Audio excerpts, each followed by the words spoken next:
নমস্কার, আপনারা দেখছেন R24 কলকাতা নিউজ। আগামীকাল জামাই ষষ্ঠী, তারই প্রাক্কালে সবজি বাজারে কাতারে কাতারে ভিড় ক্রেতাদের।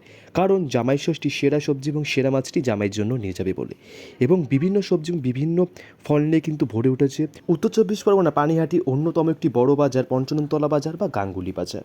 কতটা দাম বৃদ্ধি পেল সবজির এবং কী কী সবজি উঠল বাজারে, দেখুন এক নজরে।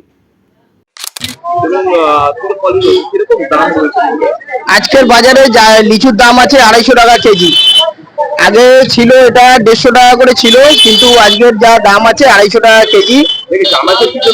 জামাই ষষ্ঠী উপলক্ষে দামটা চড়া আছে মার্কেটে। এটা মোটামুটি 3 দিন থাকবে। জামাই ষষ্ঠী লোকনাথ পুজো আছে, 3 দিন এই দামটা থাকবে, তারপর আবার নেমে যাবে।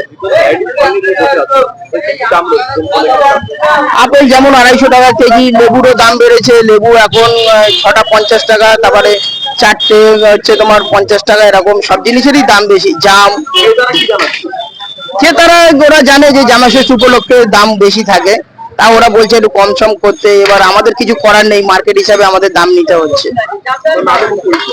হ্যাঁ, আমার নাম অনিল, আমার বাড়ি এখানেই লোকালেই। হ্যাঁ, আজকের থেকে শুরু হয়ে গেল। আজকে আম, কলা, তারপর যাই যে করুন কিনলাম এসব। হ্যাঁ, এগুলো লেচি, এগুলো থাকেই, এগুলো তো লাগে, আমাদের পাখা দিয়ে স্নান করতে হয়, ওর মধ্যে থাকে সবকিছু। এই করুল, তারপরে করম চা, এইসব মোটামুটি সেরকম কিছু না, মোটামুটি চলছে, ঠিকই আছে মোটামুটি।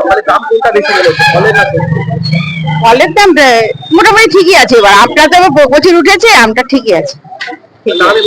হ্যাঁ, আমার নাম স্বপ্না দত্ত, এই মিলনকে এখানেই থাকি আমি।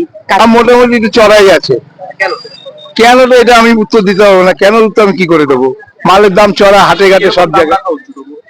তাও মোটামুটি আছে, কালকের এরকম একটু 19-20 আছে, আর কিছুই না। না না না, মাল এমনি বৃষ্টি গাদা জিনিস আমদানি কম আছে। গরম আর বৃষ্টি গাদা, এর জন্যই আর কিছু না। চাষিবাসী এগুলো বলতে পারবে কেন কিসের জন্য। বেশি এখন মোটামুটি বেগুন 80-100 চলছে। আমার নাম নিতাই সাহা। হ্যাঁ, পার্থপুর। উত্তর চব্বিশ পরগনা থেকে রোহিত রায় রিপোর্ট, R24 কলকাতা নিউজ। নমস্কার।